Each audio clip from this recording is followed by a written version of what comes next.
Ora, desde os primeiros anos da sua profissão de fé, a experiência cristã de Marcos tinha-se aprofundado. Ao estudar mais cuidadosamente a vida e a morte de Cristo, tinha obtido uma visão mais clara da missão do Salvador, das suas provas e conflitos. Lendo nas cicatriz das mãos e pés de Cristo as marcas do seu serviço pela humanidade, e até onde leva a abnegação para salvar os perdidos e prestes a perecer, Marcos decidiu seguir o Mestre na senda do sacrifício. Agora partilhado a sorte de Paulo, o prisioneiro compreendeu melhor do que nunca o que é um ganho infinito. Ganhar Cristo e infinita perda, ganhar o mundo e perder a alma, por cuja redenção o sangue de Cristo foi derramado. Perante a severa adversidade e prova, Marcos continuou firme, como um sábio e amado auxiliar do apóstolo. Demas, firme durante algum tempo, abandonou mais tarde a causa de Cristo. Referindo-se a isto, Paulo escreveu: Demas abandonou-me, preferiu as coisas deste mundo. Demas trocou toda a alta e nobre consideração pelo ganho mundano, com que pouco discernimento fizera ele a troca, possuindo apenas riquezas e honras mundanas.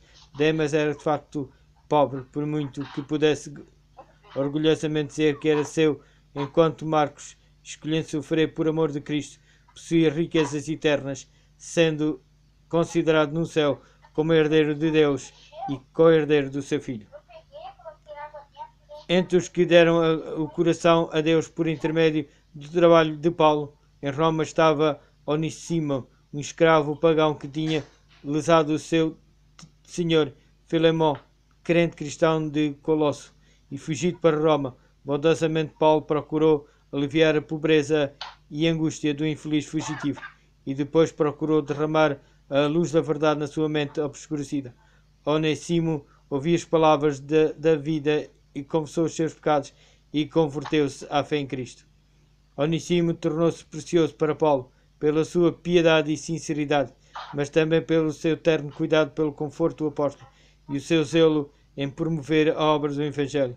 Paulo viu-lhe traço de caráter que poderiam fazer dele um útil auxiliar no trabalho missionário, e aconselhou-o a regressar sem demora para junto de Filemão, pedir-lhe perdão e fazer planos para o futuro.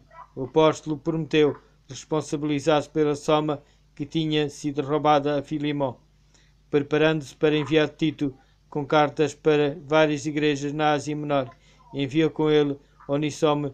Esta era uma severa prova para o servo, apresentar-se ao Senhor a quem tinha lesado, mas, estando verdadeiramente convertido, não se furtou a esse dever. Paulo tornou Onissimo portador de uma carta para Filemão, na qual, com a sua habitual tato e bondade, defendia a causa do servo arrependido e manifestava o desejo de, no futuro, o reter para o seu serviço. A carta começava com uma afetuosa saudação a Filemão como amigo e cooperador. Eu, Paulo, prisioneiro por causa de Jesus Cristo, dirijo esta carta juntamente com o irmão Timóteo, a ti, Filemão, nosso querido colaborador, à nossa irmã Ápia, a Arquipo, que nos acompanha na luta, e à comunidade de crentes que se costuma reunir em tua casa. Que Deus, nosso Pai, e o nosso Senhor Jesus Cristo vos dêem felicidade e paz. Nas minhas orações lembro sempre de ti e dou graças a Deus, porque tenho ouvido falar do teu amor por todo o povo de Deus e da tua fé no Senhor Jesus Cristo. Peço a Deus que a comunicação da tua fé seja bem sucedida, para que todos entendam o bem que temos na nossa vida em Cristo. O apóstolo recordava a Filemão que cada bom propósito e bom traço de caráter que possuíra devido à graça de Cristo, apenas esta o tornou diferente dos perversos e pecadores. A mesma graça pode tornar o ignóbil criminoso num filho de Deus e útil obreiro no Evangelho. Paulo podia ter imposto a Filemão o seu dever como cristão, mas escolheu antes a linguagem da súplica. Sou eu, o velho Paulo, agora prisioneiro por causa de Jesus Cristo, quem te pede a favor de Onissimo, que aqui na prisão tem sido como meu filho espiritual. Noutro tempo ele era inútil para ti, mas agora é útil, não só para ti como para mim. O apóstolo pedia a Filemão que perante a conversão de Onissimo recebesse o arrependido escravo como se fosse seu próprio filho, mostrando-lhe tal afeição que ele escolhesse permanecer com o seu senhor de outrora, não já como escravo, mas muito mais do que isso, como um querido irmão na fé. Filemão expressava o seu desejo de reter Onissimo com alguém que o poderia servir nas suas prisões, como o próprio Filemão teria feito. Todavia, não desejava os seus serviços, a menos que Filemão de livre vontade libertasse o escravo.